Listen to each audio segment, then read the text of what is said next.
Nueve marcas. Edificando iglesias sanas. La conversión. Cómo Dios crea un pueblo. Por Michael Lawrence. Capítulo 1. Nacer de nuevo no es lo mismo que ser agradable. Es necesario ser regenerado. En la introducción he mencionado a un amigo que estaba preocupado porque sus hijos adultos son muy educados, pero no son realmente creyentes. Podríamos decir que son agradables, pero no son nuevas criaturas. No han nacido de nuevo. Su experiencia plantea preguntas acerca de la doctrina de la conversión y de cómo dicha doctrina debe aplicarse en la vida de la iglesia. Es crucial que tengamos un entendimiento correcto tanto de la doctrina como de la forma en que la aplicamos. Las iglesias necesitan saber que Dios hace a las personas completamente nuevas, no solo agradables, pero no solo deben ser capaces de conocer la teoría, sino que también deben practicarla. ¿Qué significa esto? Tanto el profeta Ezequiel como Jesús nos ayudan a responder dicha pregunta en dos de los pasajes más importantes que tenemos en las Escrituras para comprender la conversión. Empecemos por Jesús. Él dijo que debemos nacer de nuevo para entrar en el reino de Dios. Jesús lo explicó hablando con un fariseo llamado Nicodemo. Respondió Jesús y le dijo: de cierto te digo, que el que no naciere de nuevo no puede ver el reino de Dios. Nicodemo le dijo: ¿Cómo puede un hombre nacer siendo viejo? ¿Puede acaso entrar por segunda vez en el vientre de su madre y nacer? Respondió Jesús: de cierto te digo, que el que no naciere de agua y del Espíritu no puede entrar en el reino de Dios. Lo que es nacido de la carne, carne es, y lo que es nacido del Espíritu, Espíritu es. No te maravilles de que te dije, os es necesario nacer de nuevo. El viento sopla de donde quiere y oyes su sonido, mas ni sabes de dónde viene ni a dónde va. Así es todo aquel que es nacido del Espíritu. Juan 3, del 3 al 8. Ser agradable es atrayente. Es justo que reconozcamos que ser agradable es poderosamente atrayente. Tanto Nicodemo como el resto de los fariseos creían que las personas entraban en el reino de Dios siendo agradables, lo cual para ellos se traducía en ser un buen judío, guardar la ley de Moisés, ir al templo, ofrecer todos los sacrificios requeridos y no tener trato con los gentiles. Y no estoy sugiriendo que Nicodemo pensaba de sí mismo que era perfecto. Seguramente sabía que necesitaba ser una persona mejor. Es posible que ese fuera el motivo por el que acudió a Jesús. Pero en resumidas cuentas, su aspiración era ser moralmente justo. Para entrar en el reino de Dios tenías que ser una buena persona. En la actualidad existen muchas formas diferentes de ser agradable. Tenemos la típica vive y deja vivir, que es una tolerancia respetuosa e indiferente. Tenemos la que es consciente de los problemas sociales y está comprometida con la política. Tenemos la que es religiosa y se muestra en una variedad de estilos y colectivos denominacionales. Tenemos la que es espiritual, pero no religiosa. E incluso tenemos la que es conocida en mi ciudad como la amabilidad portlandesa. Una amabilidad que intenta no confrontar a nadie y se puede resumir en no te vamos a hacer sentir incómodo, aunque interiormente te vamos a juzgar y rechazar. Pero a pesar de existir tantas maneras diferentes de ser agradable, la atracción de convertirse en alguien así no ha cambiado mucho durante los últimos 2000 años. Ser una persona bondadosa, una persona buena, una persona que se convierte en alguien mejor, es sentirse bien con uno mismo. En realidad, dicha atracción hacia la autocomplacencia moral es lo que convierte las diferentes versiones modernas en un programa religioso que el mismo Nicodemo habría adoptado como suyo. Ser agradable te permite alabarte ante los demás e incluso ante Dios. Ser amable te ayuda a justificarte y a defender tu estilo de vida ante quien te demande explicaciones. Y eso es poderosamente atrayente. Las suposiciones detrás de ser agradable. La atracción de ser amable siempre está basada en tres conceptos: un punto de vista optimista del ser humano, un punto de vista diluido de Dios y un punto de vista de la religión como medio de autorreforma moral. Básicamente, Nicodemo suponía que era capaz de hacer lo que fuera necesario para justificarse ante Dios. Suponía que Dios es un Dios que estaría complacido con sus mejores esfuerzos y suponía que el propósito de la religión era ayudarlo a convertirse en mejor persona. Así es como funciona ser agradable. Dios quiere que yo sea bueno, yo puedo ser bueno. La religión me ayudará. Las iglesias no suelen enseñar de manera explícita la religión basada en ser agradable. De hecho, normalmente enseñan todo lo contrario, pero esas mismas iglesias locales están llenas de personas que creen que Dios las aceptará basándose en lo buenas que han sido. Lo he escuchado montones de veces sentado en el sillón de una sala de estar y de pie al lado de una cama en la residencia de ancianos. Dichas personas no dicen que sean perfectas. Eso nunca lo dice nadie, pero sí lo suficientemente buenas. ¿Te sientes identificado con Nicodemo? Yo sí. Cuando era un joven estudiante universitario, empecé a preocuparme por si Dios me iba a aceptar o no. Así que tuve una pequeña conversación con él. Dios, dejaré de beber. Dios, empezaré a leer la Biblia e ir a la iglesia más a menudo. Así que por favor, Dios, no me envíes al infierno y permíteme entrar en el cielo. Nicodemo y yo supusimos las mismas cosas. Puedo ser bueno, impresionaré a Dios con mis esfuerzos. La religión me ayudará. Mi oración no era la de un pagano, era la oración de alguien que había crecido en la iglesia, que había escuchado el Evangelio multitud de veces y que creía que era creyente. Sin embargo, la religión basada en ser agradable se ajustaba con lo que mi corazón, como cualquier otro corazón caído, deseaba.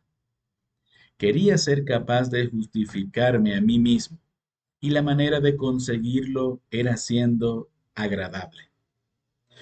¿Cómo funciona la religión cuando se usa como autojustificación? Está bien sintetizado en un proyecto dirigido por World Weavers para el beneficio de Blood Foundation, una organización no gubernamental de Tailandia. Este programa te permite vivir una experiencia religiosa a cambio de una pequeña cuota mensual. Ellos ofrecen ser monje budista por un mes, ser musulmán por un mes y la experiencia espiritual Rastafari. Se da por sentado que no necesitas convertirte o llegar a ser un verdadero creyente, para eso tienes las religiones. Te ayudan a ser mejor y más amable. Y todas las religiones producen el mismo resultado. Esta suposición de que todas las religiones son básicamente lo mismo bajo sus envolturas culturales es la razón por la que muchas personas en Occidente han abandonado totalmente la religión.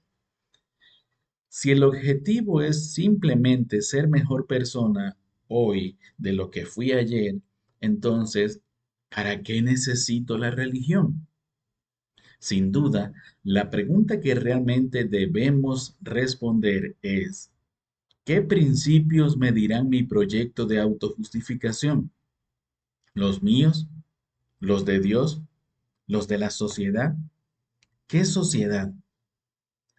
Si la religión no es nada más que una ayuda para la autosuperación, tendremos mucho más equilibrio emocional si abandonamos el proyecto de autojustificación moral y religiosa y a su vez adoptamos el proyecto psicológico de crecimiento personal y autoaceptación. Asimismo, nos lo han dicho los psiquiatras y los psicólogos durante los últimos 100 años. Lo que trato de decir es que la atracción detrás de ser agradable no solo complace nuestro orgulloso deseo de justificarnos, sino que también acarrea la necesidad de justificarnos ante Dios. Sustituye tener una correcta relación con Dios y con el prójimo con sentirnos bien con nosotros mismos.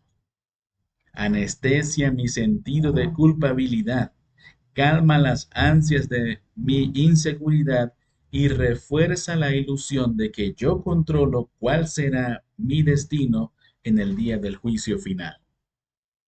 El concepto de ser agradable.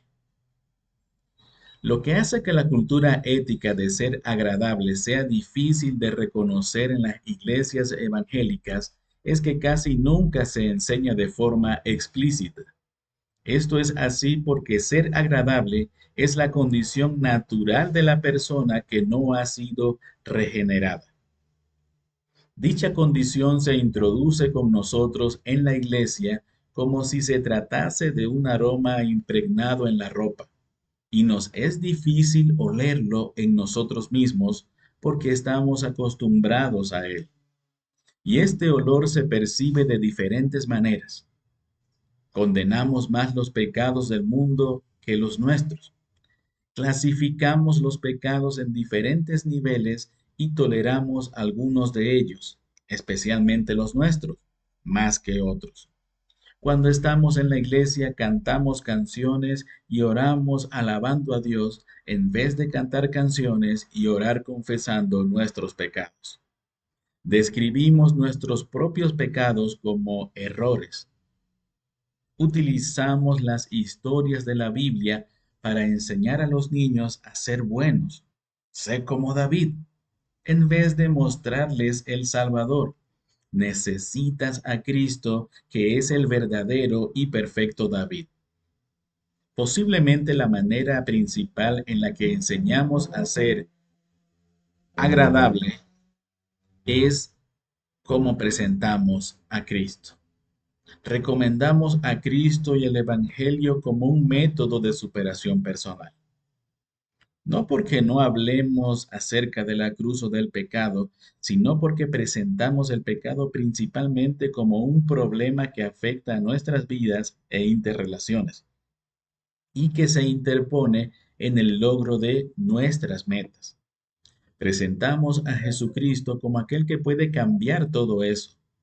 Le decimos a las personas que Jesús puede mejorar sus matrimonios y la crianza de sus hijos. Jesús puede traer amor, gozo y paz a sus hogares. Jesús puede hacer que les promocionen en el trabajo.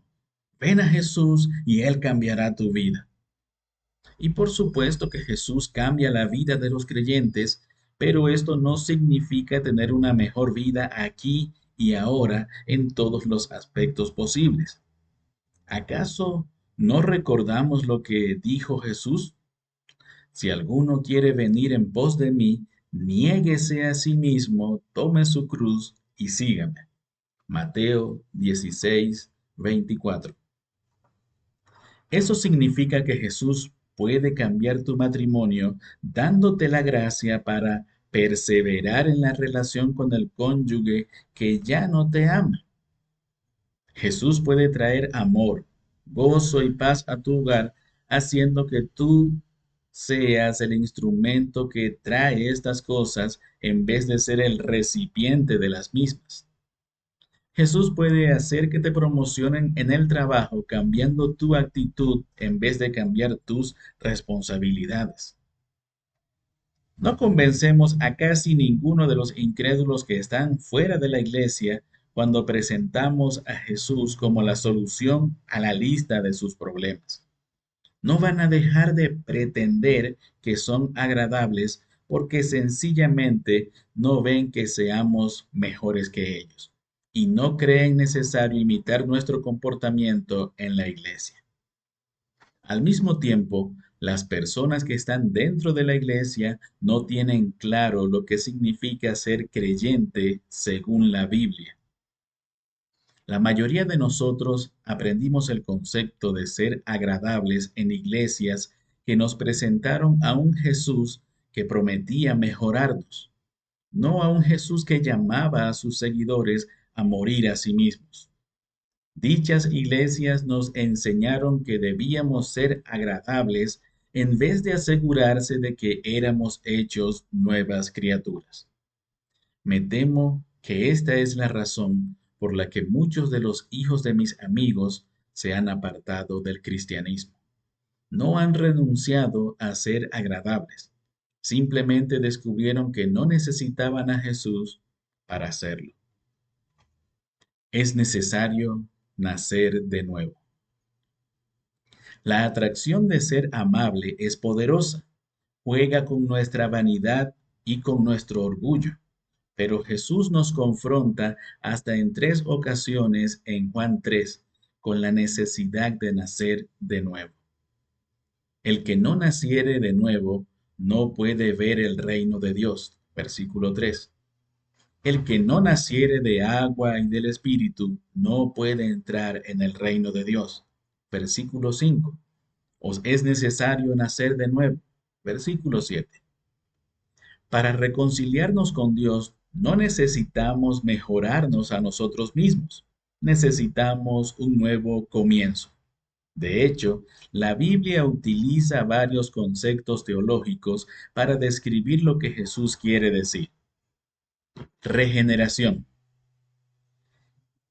que significa nacer de nuevo, haciendo hincapié en el origen divino de esa nueva vida. Primera de Pedro 1:3.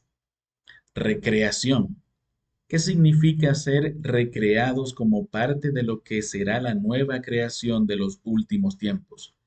Segunda a los Corintios 5:17, Gálatas 6:15.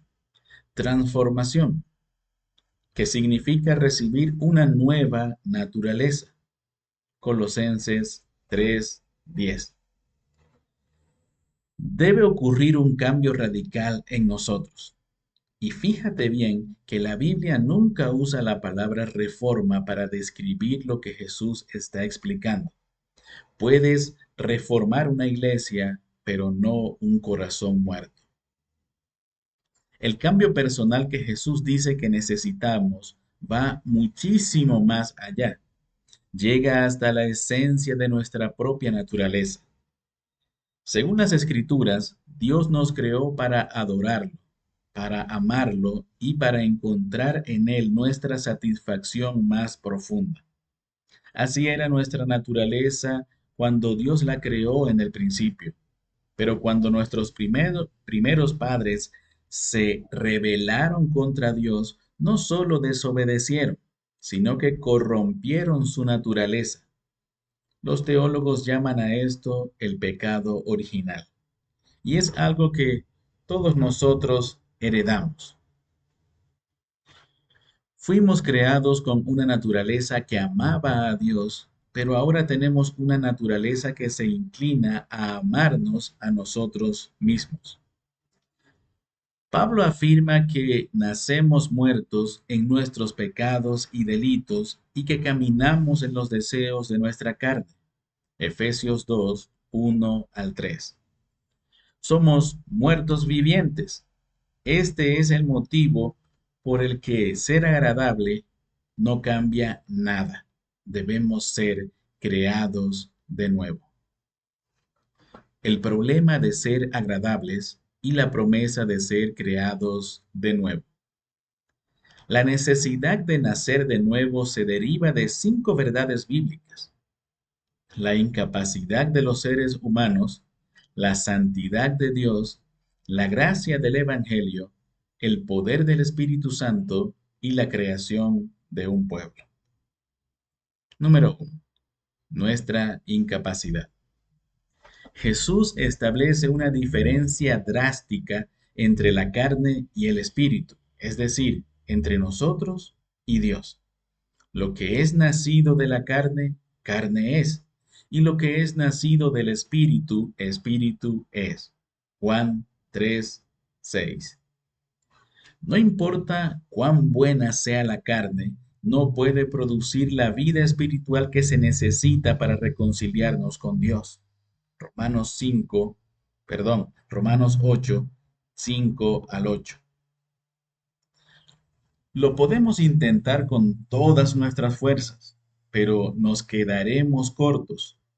Podemos tener la mejor intención posible, pero nos descarriaremos. ¿Por qué?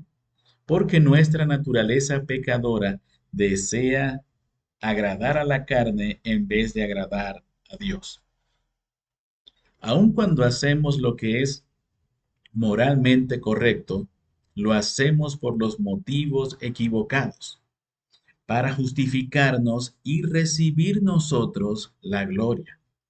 Esta es una de las razones por las que la Biblia no nos describe como enfermos, sino como muertos. Efesios 2, 1 al 3.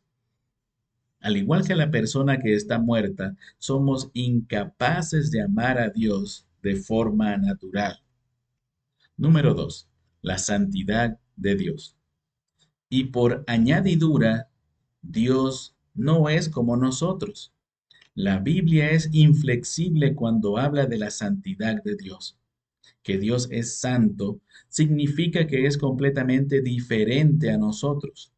Dios está radicalmente apartado del pecado y consagrado a su propia gloria. Dios no negocia con sus principios. Dios no puede tolerar la maldad en ninguna manera.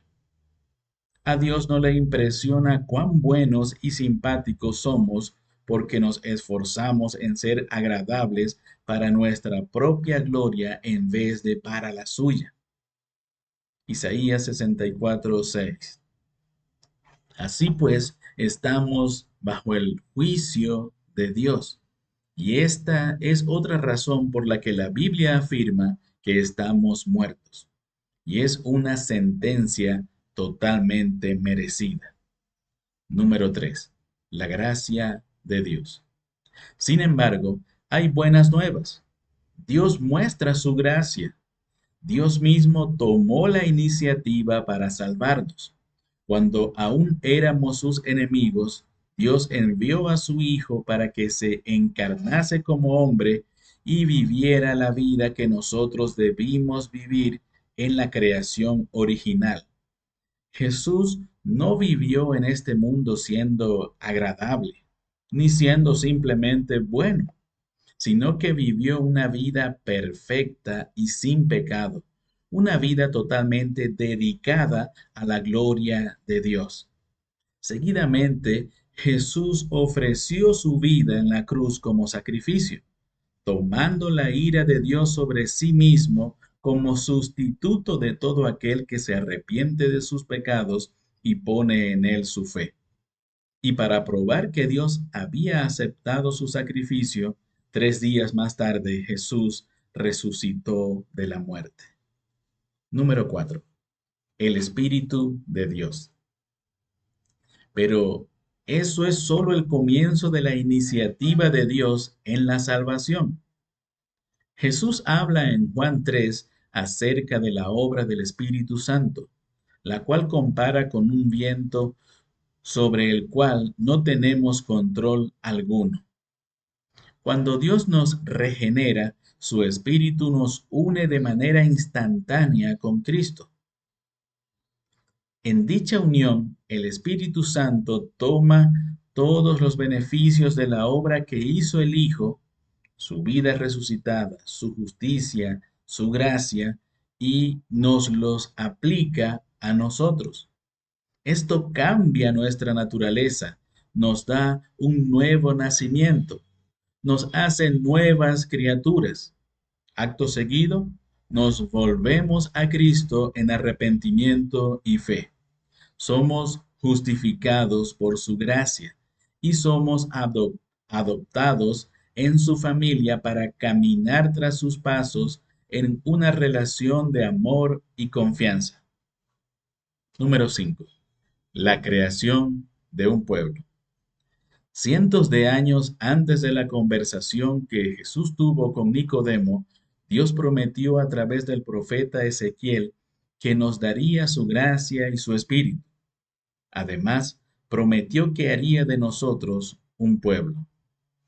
Os daré corazón nuevo, y pondré espíritu nuevo dentro de vosotros, y quitaré de vuestra carne el corazón de piedra, y os daré un corazón de carne, y pondré dentro de vosotros mi espíritu, y haré que andéis en mis estatutos y guardéis mis preceptos, y los pongáis por obra. Habitaréis en la tierra que di a vuestros padres, y vosotros me seréis por pueblo, y yo seré a vosotros por Dios. Y os guardaré de todas vuestras inmundicias, y llamaré al trigo, y lo multiplicaré, y no os daré hambre. Ezequiel 36, 26 al 29. Dios ha mantenido su promesa a través de la obra de Cristo. Jesucristo nos hace nuevas criaturas, nos concede su Espíritu Santo, nos hace parte de su pueblo y perdona nuestros pecados. ¿Por qué la doctrina de la regeneración es importante para el creyente? La verdad de que Dios ciertamente nos crea de nuevo tiene implicaciones colosales para la vida de iglesia, tanto de manera colectiva como individual. Empecemos por las implicaciones individuales. El creyente tiene una nueva naturaleza, una que desea seguir a Dios en vez de apartarse de Él. Jonathan Edwards describió a la persona regenerada como alguien a quien se le ha permitido saborear a Dios, como aquel que ha saboreado la miel y ahora conoce su dulzura. Eso no significa que el creyente ya no peca, sino que la vieja naturaleza ya no está en control. Cristo es quien está en control y los deseos de la nueva naturaleza están orientados hacia Dios. La nueva creación puede simplemente ser una semilla, pero esa semilla crecerá. ¿Qué significa esto para los hijos de mis amigos, de los cuales hablé en la introducción? En primer lugar, significa que les deberían enseñar que el creyente no es alguien que hace una oración y trata con todas sus fuerzas de ser bueno. Por el contrario, el creyente es alguien cuyo corazón ha sido transformado por la gracia de Dios, alguien caracterizado por el arrepentimiento y la fe, alguien que desea estar con Dios y conocerlo más íntimamente. También significa que la iglesia local no debería apresurarse a confirmar la profesión de fe a través del bautismo, sino que debería motivar a los niños a examinarse a sí mismos para ver si están en la fe. Segunda de Corintios 13:5. Buscar el fruto que produce el Espíritu. Gálatas 5:22 al 23. Seguir a Jesús con amor sacrificial en vez de hacerlo con una ética autocomplaciente. Primera de Juan 4:7. Y cultivar una relación de amor con Dios amando a los hermanos y hermanas en Cristo. Primera de Juan 3:10 y 4:21. Los hijos de mis amigos necesitan que les enseñen que la regeneración es una obra de Dios, no de ellos. Si a estos dos jóvenes agradables se les hubiera enseñado estas cosas, es posible que aún así hubieran crecido, ido a la universidad y abandonado su caminar con Cristo sin dejar de lado su moralidad, pero no les habrían hecho creer que eran creyentes. Ahora sabrían que simplemente son jóvenes agradables y nada más. Por añadidura, esta enseñanza podría haber sido usada por el Espíritu Santo para redarguir sus conciencias, despertarlos de la autocomplacencia y llevarlos a una profesión real de fe en el Señor Jesucristo. ¿Por qué la doctrina de la regeneración es importante para la Iglesia? Pero la doctrina de la regeneración no solo afecta la manera como entendemos la conversión de la persona.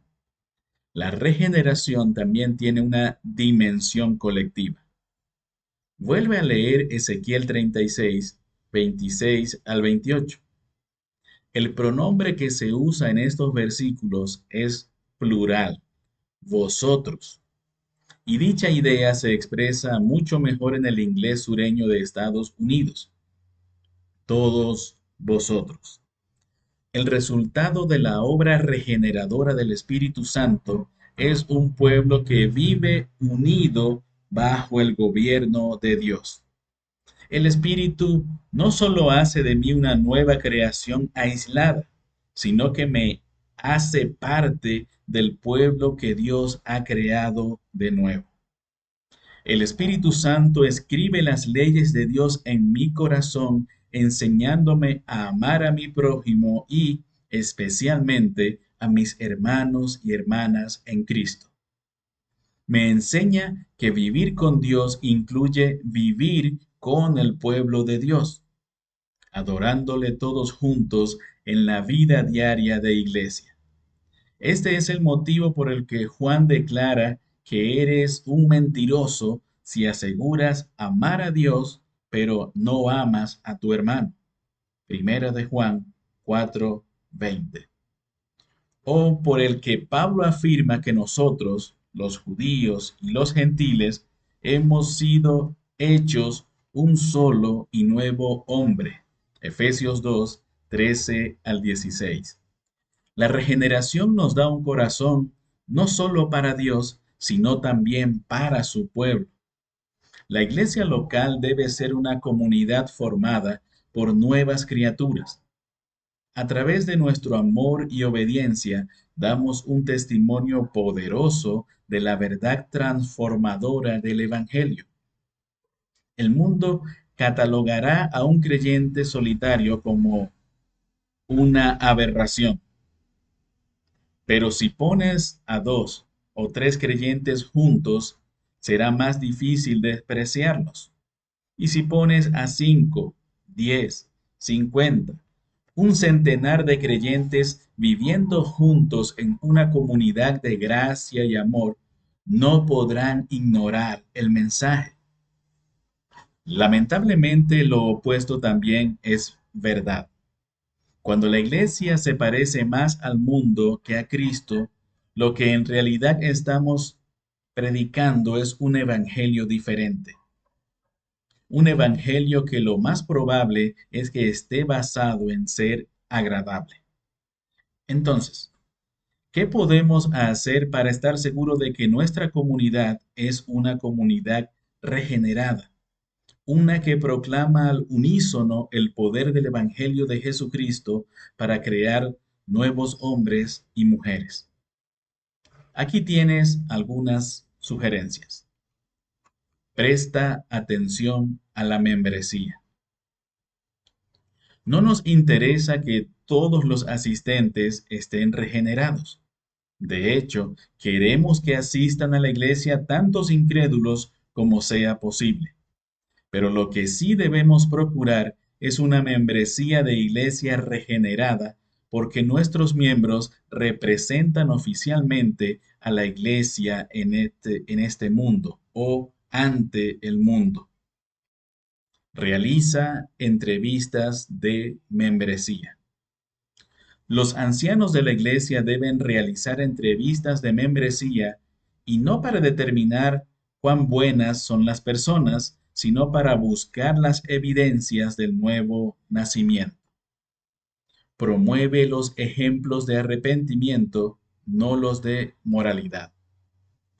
Cuando los miembros tienen la oportunidad de escuchar en público el testimonio los unos de los otros, y cuando confesar el pecado y recibir perdón se convierte en algo normal, el modelo de discipulado pasa de estar basado en justificarse a uno mismo a estar basado en ser como Cristo. Practica la disciplina en la iglesia. El objetivo de la disciplina correctiva en la iglesia no es expulsar a las personas malas. Nadie debería ser expulsado meramente por pecar.